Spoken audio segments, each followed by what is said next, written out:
ಎಲ್ರಿಗೂ ನಮಸ್ಕಾರ. ಎಲ್ಲರಿಗೂ ಉಷಾಂತರಂಗ ಯೂಟ್ಯೂಬ್ ಚಾನಲ್ಗೆ ಸ್ವಾಗತ. ಯಾರ್ಯಾರೆಲ್ಲ ವೀಡಿಯೋಸ್ನ ನೋಡ್ತಾ ಇದ್ದೀರಾ ಪ್ರತಿಯೊಬ್ಬರಿಗೂ ಕೂಡ ಥ್ಯಾಂಕ್ ಯು ಸೋ ಮಚ್. ಯಾರೆಲ್ಲ ಹೊಸಬ್ರು ನನ್ನ ಚಾನಲ್ನ ನೋಡ್ತಾ ಇದ್ದೀರಾ ಅಥವಾ ಚಾನಲ್ನ ಸಬ್ಸ್ಕ್ರೈಬ್ ಮಾಡ್ಕೊಳ್ದಲ್ಲೇ ನೋಡ್ತಾ ಇದ್ದೀರಾ ಅಂತಂದರೆ ಉಷಾಂತರಂಗ ಯೂಟ್ಯೂಬ್ ಚಾನಲ್ನ ಸಬ್ಸ್ಕ್ರೈಬ್ ಮಾಡ್ಕೊಳ್ಳಿ. ಹಾಗೆ ಬೆಲ್ ಐಕನ್ನಲ್ಲೂ ಕೂಡ ಆಲ್ ಅಂತ ಸೆಲೆಕ್ಟ್ ಮಾಡಿ. ಆಗ ಹೊಸ ವೀಡಿಯೋ ಅಪ್ಲೋಡ್ ಮಾಡಿದಾಗೆಲ್ಲ ನಿಮಗೆ ನೋಟಿಫಿಕೇಷನ್ಸ್ ಬಂದಿರುತ್ತೆ. ನಿಮ್ಮ ಫ್ರೀ ಟೈಮಲ್ಲಿ ನನ್ನ ಎಲ್ಲ ವೀಡಿಯೋಸ್ನ ನೋಡ್ಬೋದು. ನಿಮಗೆ ನನ್ನ ಚಾನಲಲ್ಲಿ ರಾಜ್ಯ ಸರ್ಕಾರ, ಕೇಂದ್ರ ಸರ್ಕಾರದಿಂದ ಬರುವಂತಹ ಹೊಸ ಹೊಸ ಅಪ್ಡೇಟ್ಸ್ ಆಗಿರ್ಬೋದು, ಹೊಸ ಯೋಜನೆ ಬಗ್ಗೆ ಮಾಹಿತಿ ಆಗಿರ್ಬೋದು, ಅಥವಾ ಪೋಸ್ಟ್ ಆಫೀಸ್ನ ಸ್ಕೀಮ್ಸ್ಗಳ ಬಗ್ಗೆ ಆಗಿರ್ಬೋದು, ಪ್ರತಿಯೊಂದನ್ನು ಕೂಡ ಅಪ್ಡೇಟ್ ಮಾಡ್ತಿರ್ತೀನಿ. ಬನ್ನಿ ಇವತ್ತಿನ ವಿಡಿಯೋನ ಶುರು ಮಾಡೋಣ.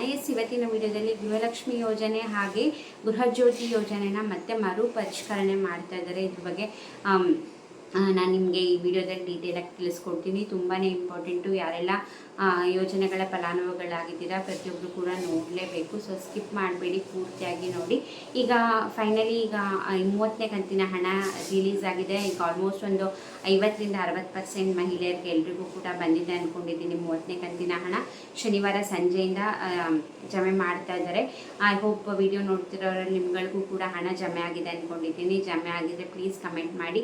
ಹಣ ಜಮೆ ಆಗಿದೆ 30ನೇ ಕಂತಿನ ಹಣ ಅಂತ. ನೀವು ಯಾವ ಜಿಲ್ಲೆ ಅಂತ ಕೂಡ ಕಮೆಂಟ್ ಮಾಡಿ. ಆಗ ಬೇರೆ ನಿಮ್ಮ ಜಿಲ್ಲೆಯವರು ಅಥವಾ ಯಾರೇ ನೋಡ್ತಾ ಇದ್ರು ಅವ್ರಿಗೂ ಕೂಡ ಮಾಹಿತಿ ಗೊತ್ತಾಗುತ್ತೆ. ಸೊ ಕಮೆಂಟ್ ಮಾಡಿ. ಅಕಸ್ಮಾತ್ ಬಂದಿಲ್ಲ ಅಂದರೆ ತಲೆ ಕೆಡಿಸ್ಕೋಬೇಡಿ. ಈ ವೀಕ್ ಅಂದರೆ ಮೇ ಎಂಡಿಂಗ್ ಒಳಗೆ ನಾವೆಲ್ಲರಿಗೂ ಕೂಡ ಕ್ಲಿಯರ್ ಮಾಡ್ತೀವಿ 30ನೇ ಕಂತಿನ ಹಣ ಅಂತ ಹೇಳ್ತಾ ಇದ್ದಾರೆ. ಸೊ ಹಾಗಾಗಿ ಈ ಸತಿ ತುಂಬ ಲೇಟ್ ಮಾಡಲ್ಲ. ಹಾಗೆ ಫಾಸ್ಟಾಗಿ ಹಾಕೋತಾ ಬರ್ತಿದ್ದಾರೆ. ಜಾಸ್ತಿ ಜನಕ್ಕೆ ತುಂಬ ದಿನ ತೊಗೊಳ್ಳಲ್ಲ. ನಾನು ಆಗಲೇ ಹೇಳ್ದಂಗೆ ಇನ್ನು 31ನೇ ಕಂತಿನ ಹಣ ಯಾವಾಗ ಬರುತ್ತೆ ಏನು ಅಂತ ಕೇಳೋದಾದರೆ ಅದಿನ್ನೂ ಸ್ವಲ್ಪ ಲೇಟ್ ಆಗ್ಬೋದು. ಯಾಕೆ ಅಂತ ತಿಳಿಸ್ತೀನಿ. ಹಾಗೆ ಕೆಲವೊಬ್ಬರಿಗೆ 2,000 ರೂಪಾಯಿ ಅಲ್ಲ, ಕೆಲವೊಬ್ಬರಿಗೆ 4,000 ರೂಪಾಯಿ ಹಣ ಕೂಡ ಜಮೆ ಆಗಿದೆ. ಯಾರಿಗೆಲ್ಲ 4,000 ರೂಪಾಯಿ ಹಣ ಜಮೆ ಆಗಿದೆ ಅಂತಂದರೆ ಈಗ ಕೆಲವರಿಗೆ 29ನೇ ಕಂತಿನ ಹಣ ಬಂದಿರಲಿಲ್ಲ. ಲಾಸ್ಟಿಗೆ ಅಂದರೆ ಈಗ ಏನು 29ನೇ ಕಂತಿನ ಹಣ ಜಮೆ ಮಾಡಿದ್ರು, ಮಧ್ಯದಲ್ಲಿ ಎಲೆಕ್ಷನ್ಸ್ ಬಂತು, ರಿಸಲ್ಟ್ ಬಂತು. ಸೊ ಈ ಥರದ್ದೆಲ್ಲ ಕನ್ಫ್ಯೂಷನ್ಸ್ ಆಗಿರೋದ್ರಿಂದ, ಆಮೇಲೆ ಫೈನಾನ್ಷಿಯಲ್ ಇಯರ್ ಎಂಡಿಂಗ್ ಆಯಿತು, ಈ ಥರ ಎಲ್ಲ ಪ್ರಾಬ್ಲಮ್ಸ್ ಆಗಿದ್ದರಿಂದ ಕೆಲವೊಬ್ಬರಿಗೆ ಜಮೆ ಆಗಿರಲಿಲ್ಲ, ಪೆಂಡಿಂಗ್ ಇತ್ತು ಟೆಕ್ನಿಕಲ್ ಇಶ್ಯೂಯಿಂದ. ಹಾಗಾಗಿ ಅಂಥವ್ರಿಗೆ ಯಾರಿಗೆಲ್ಲ 29ನೇ ಕಂತಿನ ಹಣ ಬಂದಿರಲಿಲ್ಲ ಅವರಿಗೆ 2 ಕಂತಿನ ಹಾಕಿದ್ದಾರೆ 4,000 ರೂಪಾಯಿ. ಅಂದರೆ ಒಟ್ಟಿಗೆ ಹಾಕಿಲ್ಲ, ಒಂದಿನ 2 ದಿನ ಗ್ಯಾಪಲ್ಲಿ 29ನೇ ಕಂತಿನ ಹಣ ಹಾಗೆ 30ನೇ ಕಂತಿನ ಹಣ ಎರಡೂ ಕೂಡ ಹಾಕಿದರೆ. ಸಾಕಷ್ಟು ಜನಕ್ಕೆ ಬಂದಿದೆ ಕೂಡ ಹಿಂಗೆ 4,000 ರೂಪಾಯಿ 29ನೇ ಕಂತಿನ ಹಣ ಬಂದಿಲ್ಲದವರಿಗೆ. ಯಾರಿಗೆಲ್ಲ ಬಂದಿತ್ತು ನಿಮ್ಗಳಿಗೆಲ್ಲ ಕೇವಲ 30ನೇ ಕಂತಿನ ಹಣ ಜಮೆ ಆಗಿರುತ್ತೆ. ಸೊ ಇನ್ನೊಂದು 3-4 ದಿವಸದಲ್ಲಿ ಎಲ್ಲರಿಗೂ ಕೂಡ ಕ್ಲಿಯರ್ ಆಗುತ್ತೆ. ಇನ್ನು ನೆಕ್ಸ್ಟ್ 31ನೇ ಕಂತಿನ ಹಣನೂ ಬೇಗ ಹಾಕ್ಬಿಡ್ತಾರೆ. ಯಾವಾಗ ಅಂತ ಕೇಳೋದಾದರೆ ನಿಮಗೆ ಈಗ ಸದ್ಯಕ್ಕೆ 31ನೇ ಕಂತಿನ ಹಣ ಬರೋದು ಡೌಟ್ ಇದೆ, ಹೇಳೋಕ್ಕಾಗೋದಿಲ್ಲ. ಹಾಕಿದ್ರೂ ಆಗ್ಬೋದು. ಬಟ್ ಇವಾಗ ನಡೀತಿರೋ ಪ್ರಕಾರ ನಿಮಗೆ ಹಣ ಬರೋದು ಲೇಟ್ ಆಗ್ಬೋದು. ಯಾಕಂದರೆ ಇದ್ರ ಬಗ್ಗೆ ಡಿ.ಕೆ. ಶಿವಕುಮಾರ್ ಅವರು ಕೂಡ ಮಾತಾಡಿದ್ದಾರೆ. ಡಿ.ಸಿ.ಎಂ ಡಿ.ಕೆ. ಶಿವಕುಮಾರ್ ಅವರು ಇನ್ನು ಸದ್ಯದಲ್ಲೇ ಅವರು CM ಆಗೋ ಕೂಡ ಆಗೋ ಚಾನ್ಸಸ್ ಇದೆ. ಸೊ ಅವರೇ ಹೇಳ್ದಂಗೆ ಈ ಗ್ಯಾರಂಟಿ ಯೋಜನೆಗಳ ಪರಿಷ್ಕರಣೆ ಮಾಡಬೇಕು ಅಂದ್ಬಿಟ್ಟು ಸರ್ಕಾರದವರು ತೀರ್ಮಾನನ ಮಾಡ್ತಿದ್ದಾರೆ.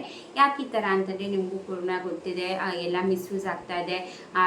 ಬೇರೆಯವ್ರಿಗೆಲ್ಲ ಹಣ ದುರುಪಯೋಗ ಆಗ್ತಾ ಇದೆ. ಗ್ಯಾರಂಟಿ ಯೋಜನೆಗಳ ಹಣ ಅದೇ ಹಣ ಇದ್ದರೆ ರಾಜ್ಯದ ಅಭಿವೃದ್ಧಿಗೋಸ್ಕರ ಹಣನ ಯೂಸ್ ಮಾಡ್ಕೋಬೋದು ಅಂದ್ಬಿಟ್ಟು ಈಗ ಮತ್ತೆ ಪರಿಷ್ಕರಣೆಗೆ ನಮ್ಮ ರಾಜ್ಯ ಸರ್ಕಾರ ಮುಂದಾಗ್ತಾ ಇದೆ.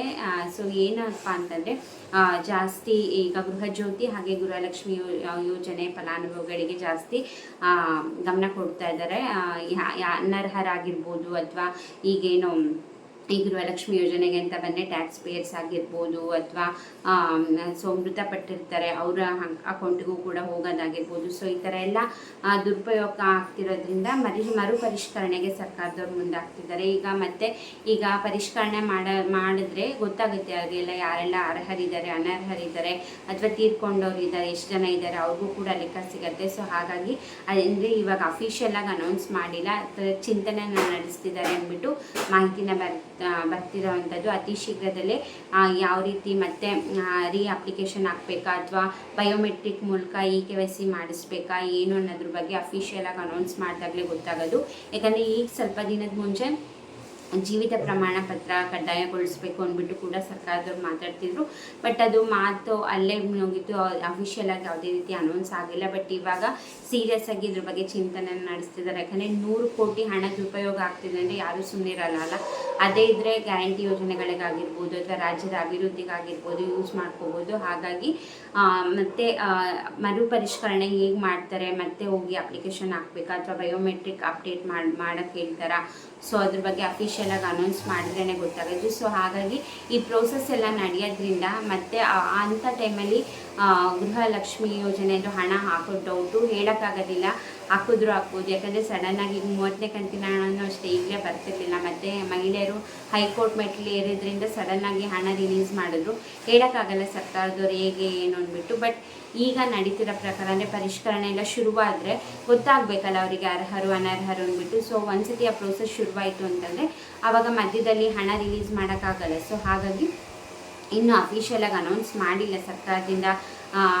CM ಆಗಿರ್ಬೋದು ಅಥವಾ ಲಕ್ಷ್ಮೀ ಹೆಬ್ಬಾಳ್ಕರ್ ಅವರಾಗಿರ್ಬೋದು ಈ ಥರ ಬಯೋಮೆಟ್ರಿಕ್ ಅಪ್ಡೇಟ್ ಮಾಡಬೇಕು ಅನ್ನೋದ್ರ ಬಗ್ಗೆ ಅಫಿಷಿಯಲಾಗಿ ಅನೌನ್ಸ್ ಇಲ್ಲ. ಬಟ್ ಮಾಡ್ಬೋದು ಅನ್ನೋದ್ರ ಬಗ್ಗೆ ಚಿಂತನೆ ನಡೆಸ್ತಿದ್ದಾರೆ, ಡಿಸ್ಕಷನ್ ಆಗ್ತಿದೆ. ಯಾಕಂದರೆ ಸರ್ಕಾರದಲ್ಲಿ ಯಾವುದೇ ವಿಷಯ ಆಗಿರ್ಬೋದು ಸಡನ್ನಾಗಿ ಯಾರೂ ಕೂಡ ಜಾರಿಗೆ ಮಾಡಲ್ಲ. ಯಾಕಂದರೆ ಅದಕ್ಕೆ ಆದಂತಹ ಪ್ರೊಸೀಜರ್ಸ್ ಇರುತ್ತೆ, ಲಾಂಗ್ ಪ್ರೋಸೆಸ್. ಯಾವುದೇ ಗೌರ್ಮೆಂಟ್ ಸ್ಕೀಮ್ ಆಗಿರ್ಬೋದು ಎಲ್ಲದೂ ಕೂಡ ಲಾಂಗ್ ಪ್ರೋಸೆಸ್ ಆಗುತ್ತೆ. ಸಡನ್ನಾಗಿ ಡಿಸೈಡ್ ಮಾಡಿ ಸಡನ್ನಾಗಿ ಅದನ್ನು ಜಾರಿಗೆ ತರೋಕ್ಕಾಗಲ್ಲ. ಸೊ ಹಾಗಾಗಿ ಎಲ್ಲ ಡಿಸ್ಕಸ್ ಆಗಿರ್ಬೋದು. ಈಗ ಮತ್ತೆ ಇವಾಗ ರಾಜೀನಾಮೆ ಅಂತ ಹೇಳ್ತಾ ಇದ್ದಾರೆ CM ಅವರು, ಅಥವಾ ಈಗ DK ಶಿವಕುಮಾರ್ ಸರ್ ಅವರು CM ಆಗ್ತಾರಾ ಏನು ಅನ್ನೋದ್ರ ಬಗ್ಗೆ ಈಗ ಚರ್ಚೆ ಅದು ಜಾಸ್ತಿ ಇರೋದ್ರಿಂದ ಇದು ಕೂಡ ಹೇಗೆ ಮಾಡ್ತಾರೆ, ಇನ್ನೂ ಸ್ವಲ್ಪ ದಿನ ಮುಂದೆ ತಳ್ತಾರ ಅಥವಾ ಸಡನ್ನಾಗಿ ಇದನ್ನು ಕೂಡ ಅನೌನ್ಸ್ ಮಾಡ್ತಾರ ಅನ್ನೋದ್ರ ಬಗ್ಗೆ ನೋಡಬೇಕಾಗಿದೆ. ಸೊ ಇವಾಗ ನೆಕ್ಸ್ಟ್ DK ಶಿವಕುಮಾರ್ ಸರ್ ಅವರು CM ಆದರೆ ಹೇಗೆ ಅನಿಸುತ್ತೆ, ಏನೆಲ್ಲ ಚೇಂಜಸ್ ತರ್ಬೋದು ಅನ್ನೋದ್ರ ಬಗ್ಗೆ ನಿಮ್ಮ ಅಭಿಪ್ರಾಯ ಏನು ಅಂತ ಕಮೆಂಟ್ ಸೆಕ್ಷನಲ್ಲಿ ತಿಳಿಸೋದನ್ನ ಮರಿಬೇಡಿ.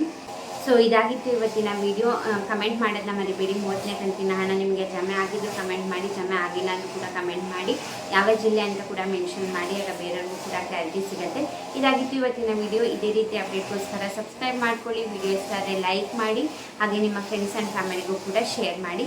ಇಷ್ಟೊತ್ತು ವಿಡಿಯೋ ನೋಡಿದ್ದಕ್ಕೆ ಥ್ಯಾಂಕ್ ಯು ಸೋ ಮಚ್.